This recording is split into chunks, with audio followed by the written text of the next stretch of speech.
Berlaga di Stadion Ria Jaya Komplek Pertamina Kota Prabu Muli, PS Palembang U17 di babak pertama tampak menguasai permainan. Terbukti pertandingan baru berjalan 11 menit, gawang Persibuba U17 sudah kebobolan oleh pemain PS Palembang Angga Pratama. Skor 1-0 bertahan hingga babak pertama usai. Tak ingin ditaklukkan tim Laskar Sigentar Alam, Persibuba balik menguasai jalannya pertandingan di babak kedua. Beberapa peluang emas sempat tercipta, namun tidak berbuah gol. Baru di menit 62, Laskar Mati Dem asal top dapat memecah kebuntuan. Wawan Sumadi mencetak gol lewat titik putih setelah tangan pemain PS Palembang menyentuh bola di area telarang.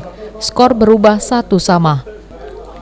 Sampai babak kedua berakhir, tidak ada gol tambahan lagi, sehingga membuat kedua kesebelasan harus berbagi 1 poin di grup A Piala Suratin U17 2022.